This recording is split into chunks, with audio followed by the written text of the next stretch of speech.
Xirtus. Вторую планету системы Офара. На Геоне обнаружено множество ценнейших минералов. Кроме того, воздух на Геоне пригоден для дыхания землян. И концерн собирается основать там постоянную колонию. Парни концерна могли бы работать на Геоне без скафандров, если бы не вампиры. Крови они высасывают немного, но при укусах в ранку попадают местные микроорганизмы.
Glenn's TerraMar Project's mission, founded at the Blue Ocean Film Festival Conservation Conference in Monterey, California, and focused on the 64% of the ocean that lay outside any single country's jurisdiction, Maxwell gave lectures on behalf of TerraMar Project at the University of Texas at Dallas, and later a TED Talk, about the importance of ocean conservation to create a global ocean community based around the idea of shared ownership of the global commons, also known as the high seas or the international waters. Maxwell also spoke at the United Nations as the founder of the TerraMar Project. She accompanied Stuart Beck, a 2013 TerraMar board member, to 2 United Nations meetings to discuss projects. On the stage here, we have Glenn Maxwell, founder and president of the TerraMar Project, a nonprofit whose mission is to create a global ocean community to protect and promote sustainable development of the ocean.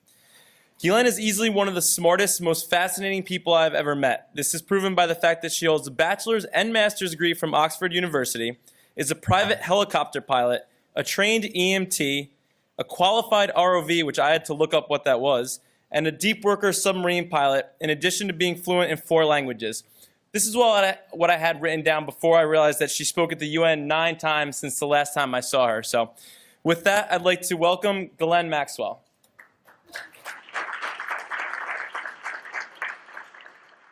Thank you. Excellent. Good afternoon. I noticed that my speech today was leveraging technology to create a global ocean community. I'm going to change that on you, and I'm going to leverage technology to create a new country. Glenn Maxwell later presented at the Arctic Circle Assembly in Reykjavik, Iceland in 2013. Scott Borgerson, listed on TerraMar's board of directors for 2013, appears with Maxwell at the end of the Arctic Circle Conference.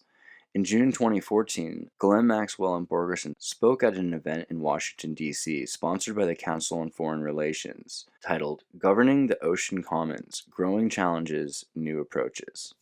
Think about the Malaysian plane that went missing. Think about endless hours on CNN and TV and every news network that focused on this area as they were looking for the plane.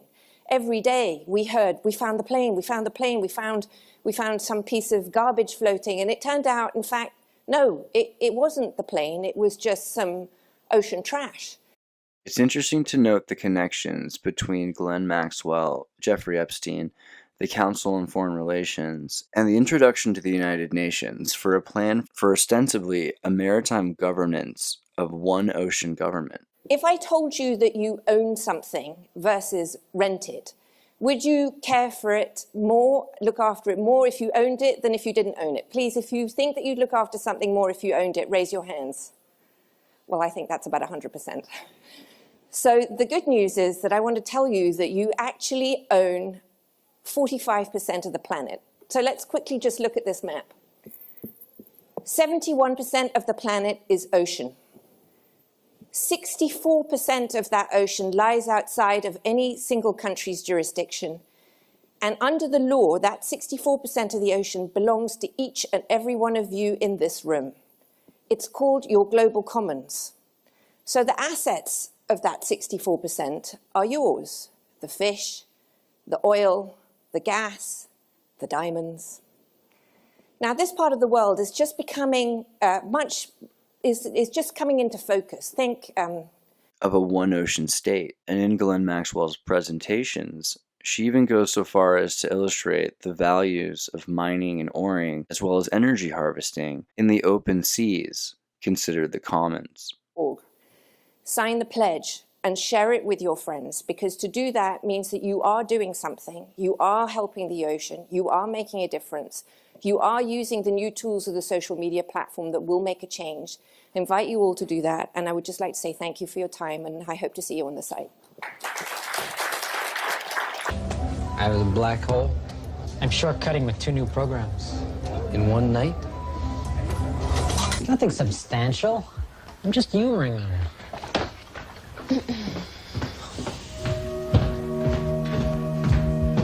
It's pure research. You know who runs your little lab. It's the same crooks who sell the bombs to the Pentagon. That's who you're working for. I'm working for myself. Well, at least now you're being honest. Before, you were working for mankind. And they'll be the last to benefit from this. Come on, Jane. You know Star Wars is just a fantasy. But I can't do my medical research anywhere else. You know that. I can't stop now. Let me see if I've got this straight. You help them blow up the world, and in return, they'll let you invent some new Band-Aids. That's a fair trade-off. You have such a simplistic view of the world, you know that? You don't know how things work. At least I know what side of the fence I'm on. Where'd you put my car keys? We had this place to ourselves the whole weekend. Why do you want to leave?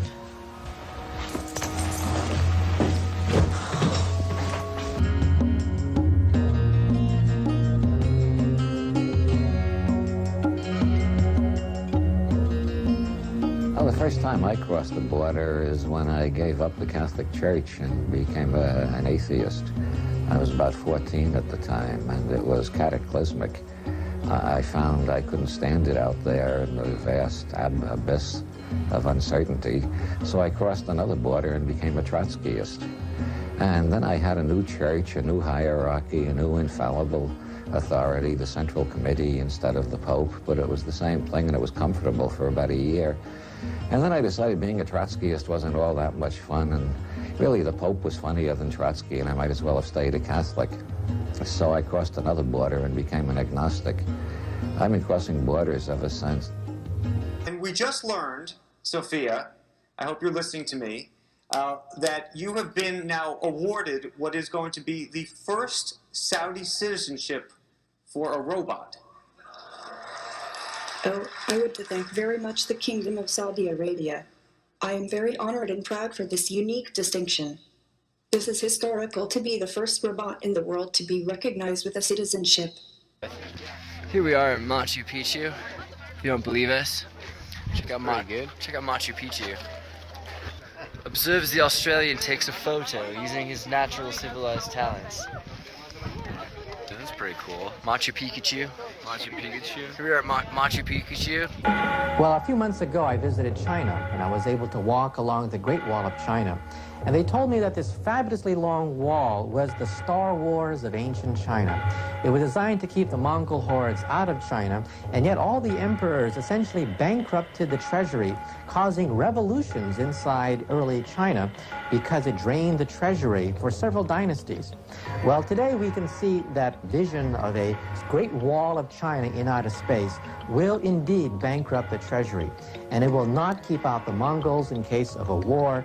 So many of us physicists that have worked against the Star Wars program believes that, first of all, you can penetrate that Star Wars shield, and second of all, it gives the illusion that you can have first strike capability.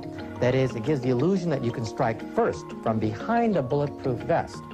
Now, I got accepted to Harvard University on the basis of my science research. But look, my father's a gardener. I did not have the money to go to Harvard. I needed a scholarship. And here came the Xirtus Engineering Scholarship, saying that, yes, we can give you a 4-year scholarship to Harvard.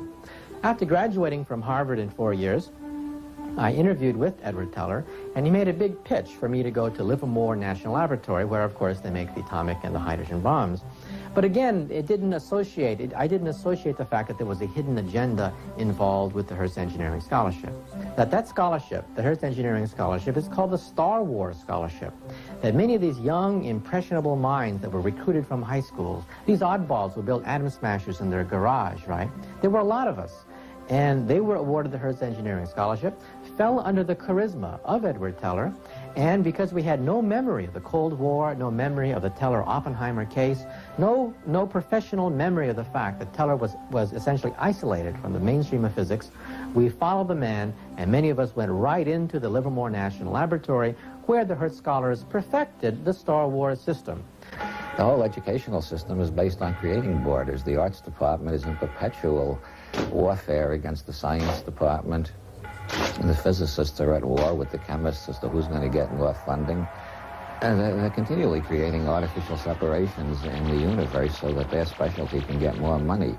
Right now, the physicists are winning because they serve mammalian imperatives better than, say, the art department does. Most of the physicists in the United States today are engaged in research on one central project, which is how to deliver more and more explosive power over longer and longer distances in shorter and shorter times to kill more and more people. And this is what the United States government and the United States people apparently thinks is the most worthwhile project in the world. So the physicists get most of the money. And so they're very intent on keeping up the demarcation between physics and the lesser sciences, which don't kill as many people so fast, or the arts department, which doesn't kill anybody hardly. And eventually they'll have enough money that they can deliver infinite explosive power over infinite distances to kill infinite numbers of human beings. And then we will have achieved the goal of the last 50 years or so of American political thinking. Once again, a warning about some tough language and descriptions in a report that we'll have for you in just a moment. Let me introduce you first, though, to Zena LaVey. Her father, Anton LaVey, is, I guess, the founding father of Satanism in this country. He founding it about 25 years ago, Zena? Yeah, approximately 25 years. Can you tell us with any certainty how widespread the religion of Satanism is in this country or around the world? Well, the religion is worldwide. We have members just throughout the world, and it's a legitimate religion.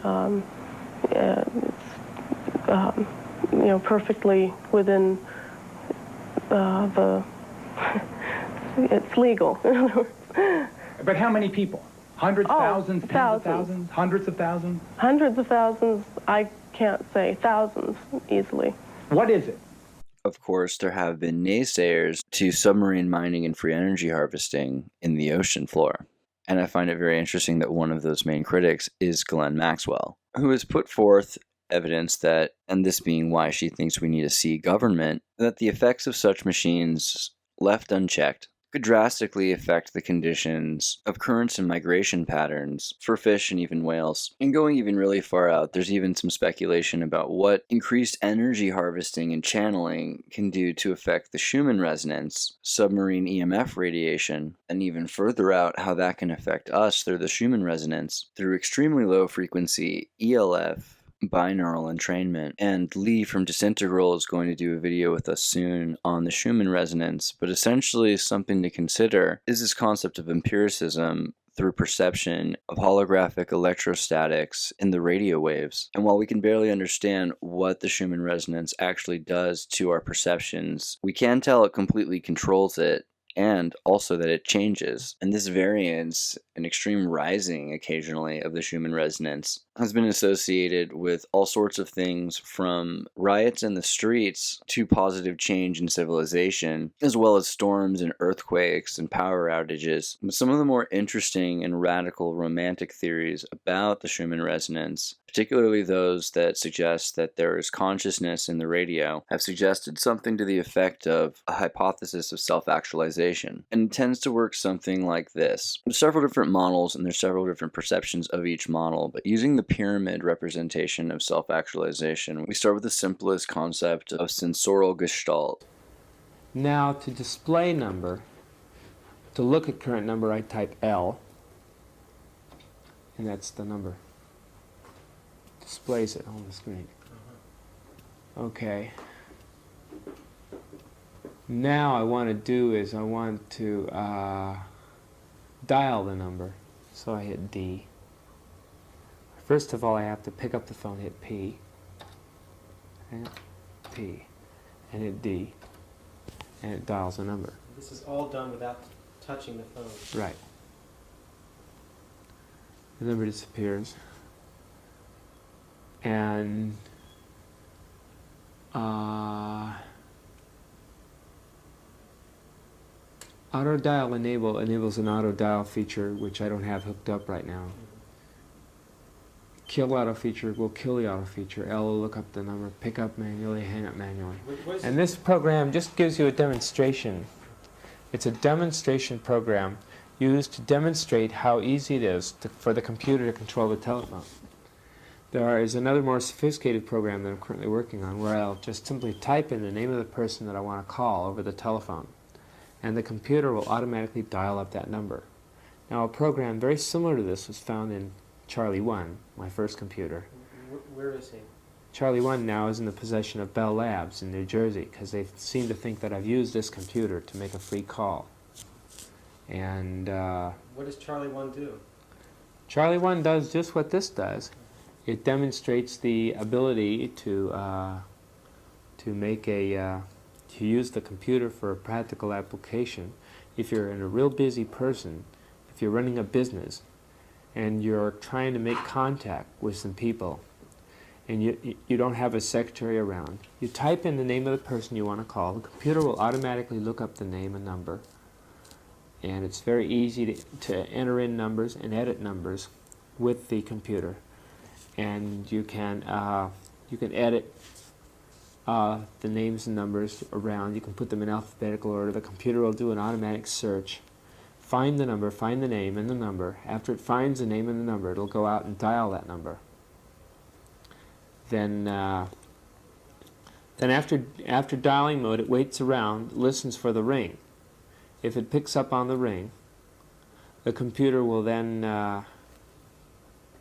go and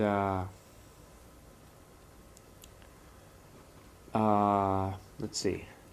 It'll, after listening for the ring, if it's ringing, the computer will beep the speaker, which I don't have hooked up now, and it will take and indicate to the person calling to reach over to the nearest phone that he has. He grabs the phone, picks up, and talks.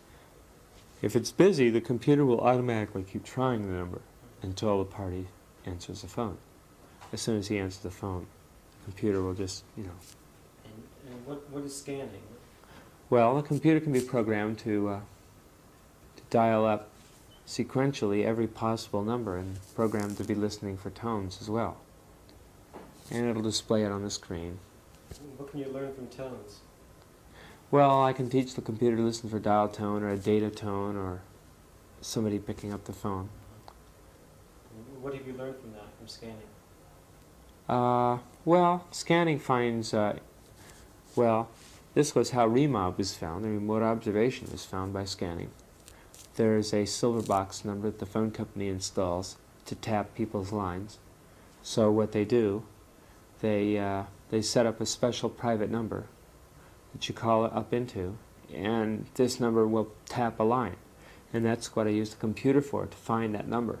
to verify that the phone company does indeed have these numbers. This is the only way that I can prove to the public that there exists such a thing, by taking and hooking it to a computer, having the computer sequentially dial up every conceivable number in an exchange until it finds the number that will the number that the red box is hooked to. When it finds the number, it issues a tone. The computer is programmed to listen for that tone. When it finds the tone, it locks in on that number and displays the number on the screen. And it does this all unattended. And this is the type of computer which the phone company uses? Not the phone company.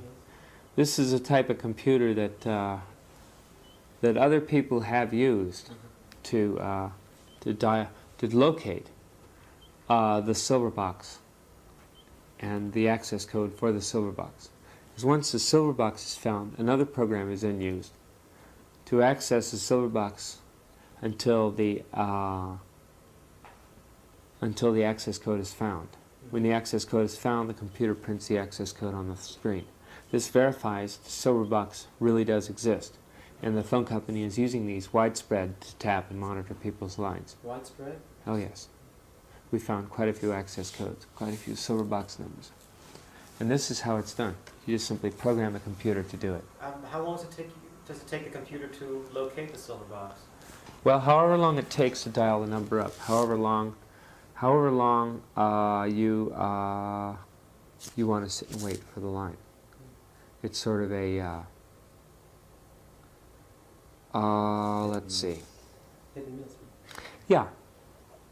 Well, most of the time is spent not in dialing, but in the equipment putting the call through. Typically, it takes 20 minutes to scan 100 numbers. So, in an hour, you can get 300 numbers. In 3.5 hours, you can get 1,000 numbers. So in 35 hours, you can get the entire telephone exchange in just 35 hours. And it runs unattended, which means you can hook it up to any phone you want, walk away, and have it display the numbers when you get back. How long has the phone company been using these silver boxes, to your knowledge? For at least since 1972, perhaps a lot earlier. People are not aware of the fact that these things exist. And it's kind of a bummer to have your privacy invaded all the time by these people who can come in and just sit and monitor your own private calls just because they either think you're ripping them off or they think you're involved in some illegal activity. And they'll monitor anybody. They'll monitor their own employees. They'll monitor people who don't even work for the phone company, that work regular jobs, just because they think these people are, who knows why. But just the fact that they have these things, and I'm pointing these things out, is enough to really make them mad at me, which is why they've come down on me so hard. You want to tell us about the litigation you're under? Well, I can't talk too much about the case itself, other than the fact of I was arrested because they think I was using the computer to find their silver box codes or whatever else they think I was looking for. They charged me for conspiracy because I was giving away trade secrets, and theft of telecommunication services because they think I used it to make a free call, although no proof has yet been given that I did or didn't at this point. And that's basically all I can say about my current case in Pennsylvania.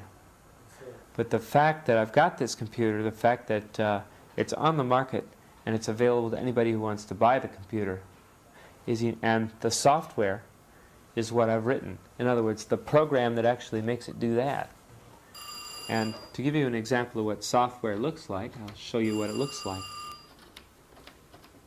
This is the first page of the program. There. And this is the most reductionist kind of view, that we have incoming sense data, which is initially experienced through some sort of vibration, vibrating your eardrums or your tongue palate or your skin nerves, but it's all just electrostatic vibrating off touch, and from there we start to interpret it into gestures of light or sound touch or taste touch, which we start to connect in forms that remind us of specific experiences that help us deduce what something is not and therefore what it could be, and then from there we have symbolic representation. By the way, this is not really the model, this is just a symbolic representation of the model. My bad.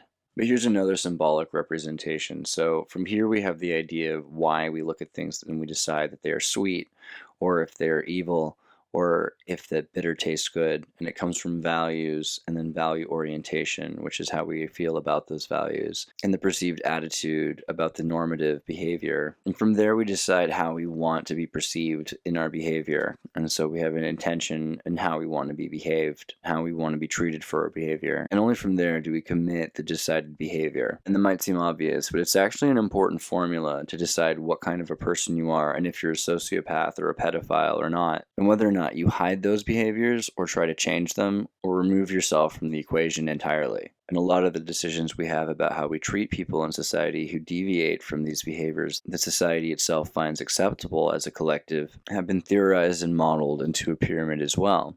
This representation of the unconscious mind and subconscious essentially makes up the decision for why Freud feels that the conscious mind is hardly relevant to the thought crime, because by the time that the human mind is committed to the conscious act, it has already committed the thought in the unconscious mind and analyzed the thought being committed in the subconscious mind. So really, whether or not we act on any of our needs, desires, or fetishes come into a conundrum of hierarchy of needs, such as this representation of Maslow's hierarchy of needs pyramid model. Abraham Maslow's family came from Kiev, and he was born in Brooklyn after his family had fled the pogrom. As a child, he was often picked on and beaten up for being an immigrant in New York City. Maslow studied behaviorism and became a psychologist who studied positivism and human qualities. Maslow theorized self-actualization as a person's motivation to reach their full potential. In 1954, Abraham Maslow described his pyramid as a hierarchy of needs, as a person's basic needs must be met before self-actualization can be achieved. For instance, first a person must be psychologically and physically taken care of. Breathing, food, water, sex, sleep, homeostasis, excretion,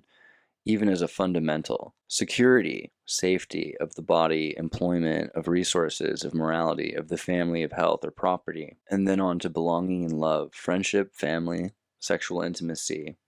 And then above that even esteem, self-esteem, confidence, achievement, respect of others, being respected by others. And to Maslow, once one has achieved esteem after love and safety, and above all else, met their physiological needs, then with the support of safety, love, and esteem, self-actualization, morality, creativity, spontaneity, problem-solving, lack of prejudice, acceptance of facts, moving towards abstract philosophical truths can at least be reached for. Conversely, this can also explain what happens to a victim. When you slowly strip away these things, someone might not even notice.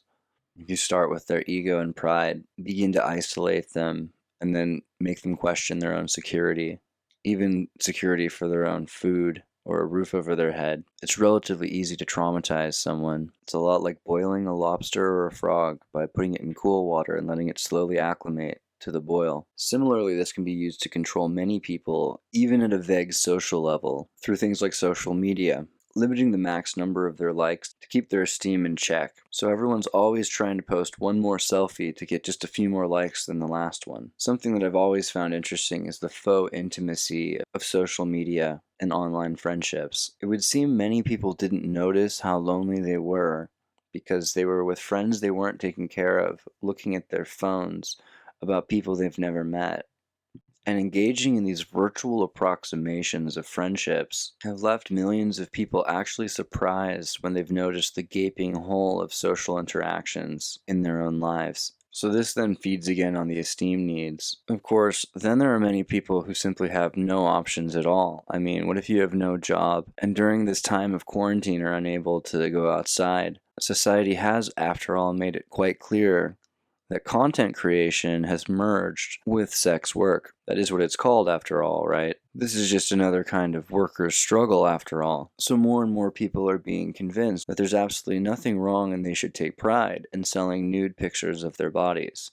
It is, after all, the world's oldest profession, is it not? And not at all to criticize or to make negative accusations, but Even looking at this model, I would argue the oldest profession is probably murder and human trafficking, and that at least sometimes, unless they have all of these choices and they're at the top of their self-actualization peak and they've decided they want to make nude statues of themselves, that some victims of human trafficking are suffering from Stockholm Syndrome, at least some of the time. This has become a literal thing where hierarchy of needs has been taught to us as something that can be achieved through social media, even to the point of existence goes to structure, community building becomes personal branding, and self-actualization is rewarded through optimization and monetization. And I'd love to hear some personal hero stories from the success of using Facebook and MySpace.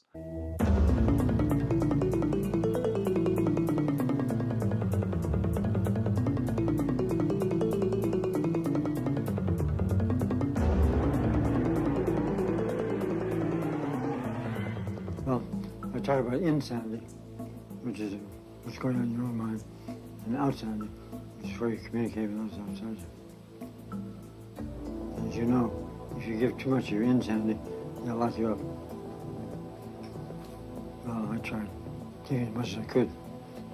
They didn't lock me up. They published it and paid me.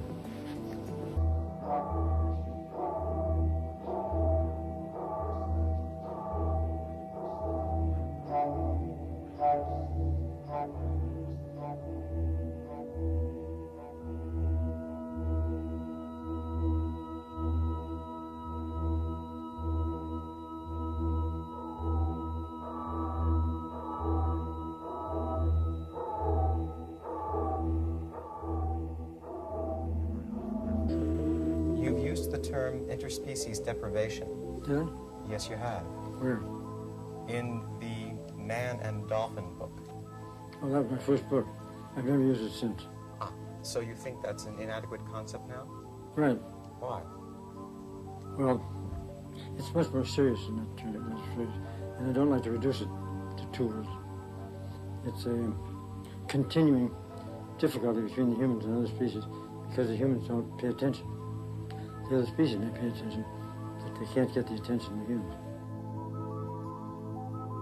My little daughter Cynthia had a friend Robert. She pulled her on a wagon.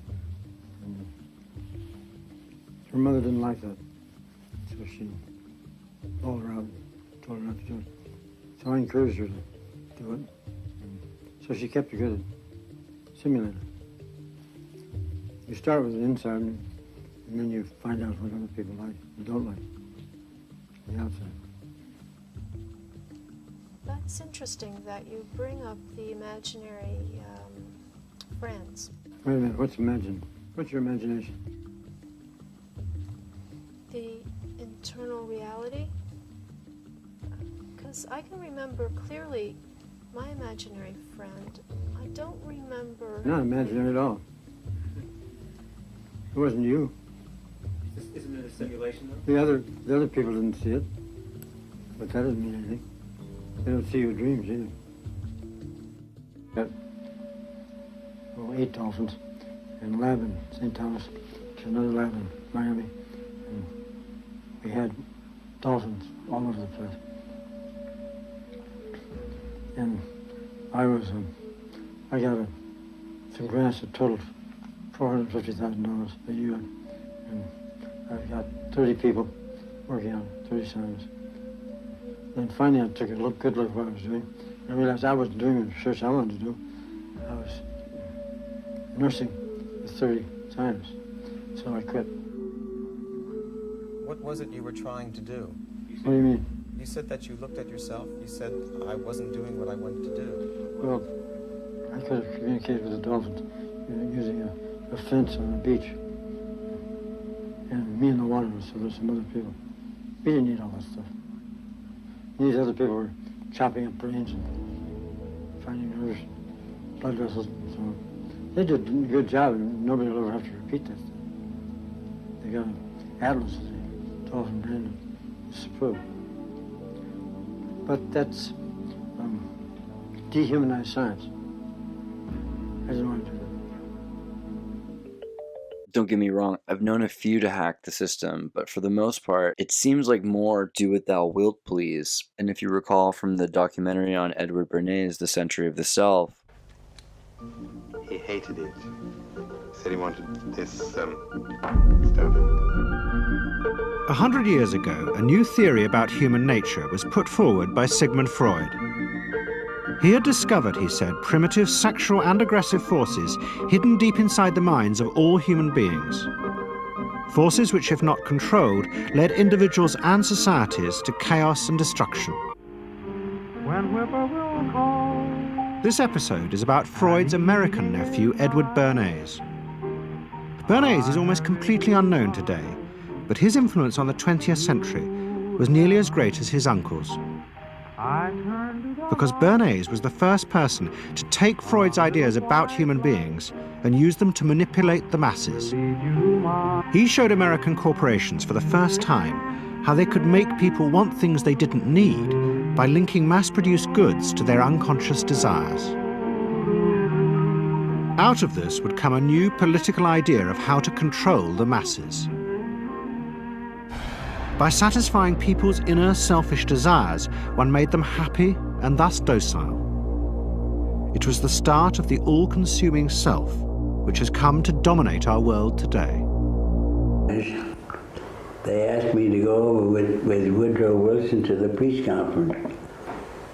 And at the age of 26, I was in Paris for the entire time of the peace conference that was held in the suburb of Paris, and we worked to make the world safe for democracy. That was a big slogan. When I came back to the United States, I decided that if you could use propaganda for war, you could certainly use it for peace. And propaganda got to be a bad word because of the Germans using it. So what I did was to try to find some other words. So we found the word Council on Public Relations. the basic gist of that 4-hour documentary in a single sentence is, the easiest way to control people is to get them to do exactly what they want. And it's a little bit more complicated than that. But essentially, you can control people by knowing that they're going to always want the carrot and that they're not going to want to be hit by the stick. I say it's more complicated than that because you can train people, you can hypnotize people into being afraid of carrots and into loving being hit by the stick. But as above, so below to Maslow's hierarchy of needs is Lyell's impediment to self-actualization. That is, natural addictions to the dopamine-induced survival behaviors that Homo sapiens share with chimpanzees, i.e. food, sex, safety, power, acceptance, approval, attention, esteem, and status. And unnatural addictions to dopamine-triggered drugs, gambling, religion, and money are an impediment to self-actualization. And it might seem simpler than it looks. It is true, natural addictions to dopamine-induced survival behaviors such as food, sex, safety, power, acceptance, approval, attention, esteem, and status, and unnatural addictions to dopamine-triggering drugs, gambling, religion, and money are an impediment to self-actualization. And it's kind of hard to argue with that, but this gets me into the idea of breakfast. So 2020 is a pretty weird year for a lot of reasons, but if you think about it, it's kind of the ultimate go out and party outside holiday year. I mean, Valentine's Day was a Friday, February had 29 days, Cinco de Mayo was on Taco Tuesday, 4th of July was Saturday, Halloween's a Saturday, Christmas is Friday, New Year's Eve begins a 3-day weekend. I mean, it's just the ultimate party time. And it seems like poetic justice because we've had just so much gluttony over the last few decades or centuries, when back in the day there used to be days of feast and days of humiliation. And I used to think it should have been called days of humility, but now I get it. It's actually just straight up days where you're humiliated. And maybe everybody needs a little bit of that in their lives. But I kind of wondered what got us to this point, and one of the things I was thinking about is how gluttonous America really is on a level of pathological insanity and where that comes from. And you can't really ignore Edward Bernays. I mean, he was the guy who said breakfast was the most important meal of the day. And that might seem kind of nuts. I mean, like, what seems so important about this. And I'm not saying maple syrup isn't super healthy, but let's be honest, how many people are really getting that grade B maple syrup? Yeah, we all know that the grade A stuff is just the light stuff. We want your darker syrup, but often it's just corn syrup and ice cream and all this. This is not what's so important about this. Well, no one ever told you that this was the healthiest meal of the day. I mean, sometimes they say it's balanced and all that, but really, they said it was the most important meal of the day. Edward Bernays said that. Why? Why? Well, we'll just think about it for a second. Where does breakfast come from? Breakfast means to break fast, because at that time, people would go periods of time without eating. But nobody was ever eating these dessert breakfasts. And that's what they are, right? I mean, like ice cream and sweet, it's a dessert. It's a dessert breakfast. So how did the dessert breakfast come to be? Well, desserts were for the French kings. At the time, King Louis wanted to have in the midnight snack some sort of crazy dessert. And if you couldn't do it right, he would kill you. And he would come up with things he didn't even know what he wanted. He would say, give me something hot and something cold at the same time, or I'll kill you. And so the king would then have the chef run off and come back, and he'd have ice cream that he'd pour hot syrup on top of chocolate syrup or some sort of syrup, because at this point this is the 1600s, so they've already gone out to find all of these strange, rare, exotic ingredients to make the king happy. Polynesian French vanilla, Quebecois maple syrup, Peruvian cacao, chocolate liqueurs, and apparently the hot fudge sundae was pretty popular because he decided not to kill the guy. But these are like the most desperate acts to please a king at the middle of 3 o'clock in the morning before he goes to bed. Maybe 5 o'clock, who even knows? I mean, this guy has syphilis, prostitutes, coming up with the weirdest things he can possibly come up with, hot and cold. I mean, ice cream wrapped in pig, whipped cream on sausages, fish jellos. I mean, clearly the acts of a sleep-deprived madman. And that goes for the cook or the king. I mean, one is desperate to live. Back during slavery, you have to read the history of slavery to understand this. There were two kinds of Negroes. There was that old house Negro and the field Negro. And the house Negro always looked out for his master. When the field Negroes got too much out of line, he held them back in check. He put them back on the plantation. The house Negro could afford to do that because he lived better than the field Negro. He ate better, he dressed better, and he lived in a better house. He lived right up next to his master in the attic or the basement. He ate the same food his master ate and wore his same clothes. And he could talk just like his master. Good diction. And he loved his master more than his master loved himself. That's why he didn't want his master hurt. If the master got sick, he'd say, "What's the matter, boss? We sick?" When the master's house caught a fire, he'd try and put the fire out. He didn't want his master's house burned. He never wanted his master's property threatened. And he was more defensive of it than the master was. That was the house Negro. But then you had some field Negroes who lived in huts, had nothing to lose. They wore the worst kind of clothes, they ate the worst food, and they caught hell. They felt the sting of the lash. They hated their master. Oh, yes, they did. If the master got sick, they prayed that the master died. If the master's house caught a fire, they prayed for a strong wind to come along. This was the difference between the two. And today you still have house Negroes and field Negroes. I'm a field Negro. I mean, one is desperate to live, the other is desperate to feel alive. Because what do you get for the king who has everything? And the king himself is not happy. I mean, despite how happy he looks. I mean, he's got great hair, fancy outfit. He owns half the world. He has a piss boy with a bucket who brings his urine to the yard so he doesn't have to move. And these are the sweet dessert treats that he's having to end his day. And Edward Bernays thought that this would be a good thing for every American to have in the morning.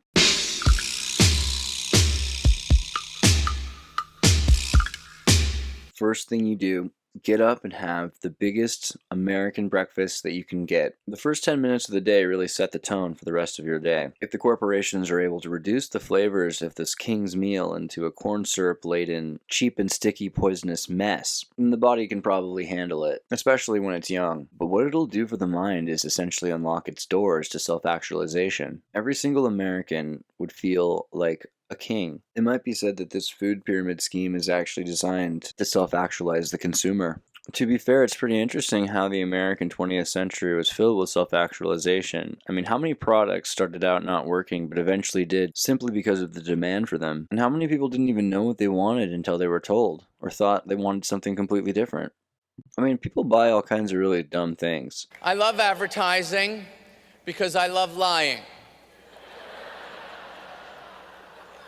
In advertising, everything is the way you wish it was. I don't care that it won't be like that when I actually get the product being advertised, because in between seeing the commercial and owning the thing, I'm happy. And that's all I want. Tell me how great the thing is going to be. I love it. I don't need to be happy all the time. I just want to enjoy the commercial. I want to get the thing. We know the product is going to stink. We know that. Because we live in the world and we know that everything stinks. We all believe, hey, maybe this one won't stink. We are a hopeful species. Stupid, but hopeful.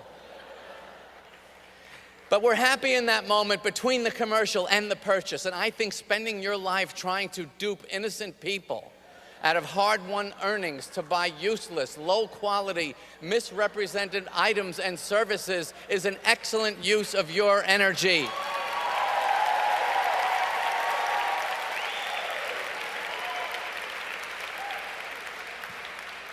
Because a brief moment of happiness is pretty good.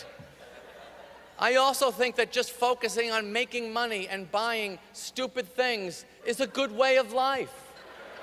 I believe materialism gets a bad rap.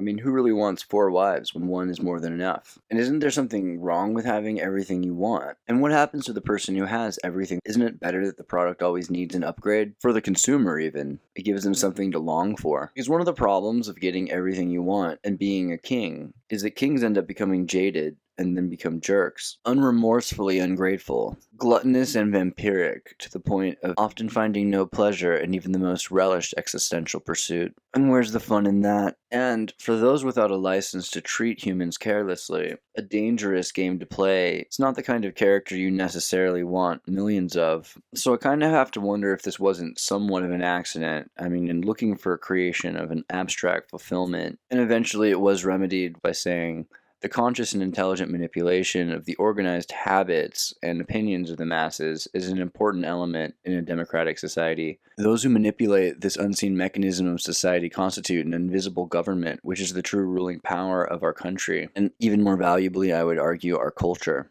Bernays saw this as a necessary part of creating a growth economy, an economy which grew despite the potential for recession through contentment of the consumer, and therefore the ideas of becoming kingly and elite, more of a bourgeoisie perversion, something to be feared and to be ridiculed as pathologically obsessive and dissatisfied. However, around the world, particularly in developing consumer economies, gross fulfillment is still admired, perhaps because of its association with royalty. And so the mechanisms of royalty have been automated with corn syrup and with mobile chairs, and though this representation is still economically a true metaphor, many have destroyed themselves in order to satisfy their urges. And at least this part seems relevant and somehow calculated, that there would be manipulated debauchery in order to not just pacify but radicalize an entire generation into lords of their domain, kingdoms upon hills, fear trained into maintaining the status quo and not stepping beyond their socioeconomic privileges, believing in the fever dream propelling civilization. It's a form of what I like to call voodoo capitalism. And I shouldn't get too much credit because there's an Illuminatus card for voodoo economics, but, specifically, it's the idea that marketing is a form of meme magic. And in the same vein as Michael Aquino's nightmares are dreams. Dr. Aquino? Dr. Aquino, the high priest of the Church of Set? Temple of Set. Temple of Set, also a colonel, interestingly enough, in the United States Army. What is it, this Satanism? I think that there is some confusion tonight because this same term means something different to Satanists than it does to Christians in the United States. By our own standards, the people who you've shown in these film clips would not be Satanists, either present or in the past. Rather, they would be the failures of a conventional religion. I appreciate your opinion. What is it, sir, then? What is Satanism? Well, originally the Church of Satan, when it was founded, was composed not of people with a hatred for Christianity, but of people who, by and large, were agnostics and atheists, because they felt that the institutions which had arisen around Christianity had failed in their moral commitment. So Satanism itself became an emphasis on rational self-interest and on taking responsibility for your own intellectual and ethical decision. We note, sir, for the record, that you were originally implicated in the dreadful charges of child abuse. We note also that no charges were ever brought against you, and presumably you have been cleared. Would you like to comment on why those charges were brought against you? Well, the entire time that the so-called child molestation scandal was occurring at the Presidio, the time period when these terrible events were supposedly taking place, I was assigned to the National Defense University in Washington, D.C., and my wife was out there living with me. But is it not a fact that a 3.5-year-old girl identified you as the alleged perpetrator of molestation? No, as a matter of fact, it is not the case. An accusation was made by her stepfather, who was an Army chaplain, speaking on behalf of this child. In her original interview with the FBI, she denied ever being molested. Well, I've seen the... you are innocent until proven guilty. You were never charged in this case. I don't want to belabor the point. I have seen, however, the affidavits for the search warrant of your home, and they indicate the child is speaking to the authorities, not her father. This was after she had been subjected to therapy. Let's say you are innocent of that. You are no longer at the Presidio. You are now in St. Louis, but you are still a serving officer or colonel in the United States Army. Do you feel it is inconsistent with a high-ranking officer sworn to uphold the Constitution of the United States that you are also a practicing Satanist? Not in the least. The Army has known of my religion for the last 20 years. There has never been a problem with it, any more than there's a problem with other members of minority religions. But let me read from the Satanic Bible. Quote, this is the number one, commandment. Death to the weakling, wealth to the strong. How can you believe this and still uphold the Constitution of the United States? Death to the weakling? Well, for one thing, what you're looking at there is a highly polemical book that was never meant to be taken literally in all of its commandments. Father. Yes, and I'm aware of that, and I'm also saying that members of the Church of Satan understood that much of this book was in the form of a polemic. It was a statement that was dramatically made, but was not intended to be taken literally in all its respects. Well, I think in this election year, we've heard a lot about values, Geraldo. We've heard a lot that our little children should be saying the Pledge of Allegiance to the flag. Mr. Aquino has identified himself as an antichrist. He preaches that as the leader of the Temple Set. I don't think I'm misquoting him. I find it inconceivable that we can have candidates talking about one nation under God and having our children say that, yet by the same token, we can have somebody in our army as a colonel leading our troops in battle who are opposed to the very concept of God and whose whole purpose it is to fight against God. By the way, somehow I forgot last time to mention that Michael Aquino is dead, and that's pretty cool.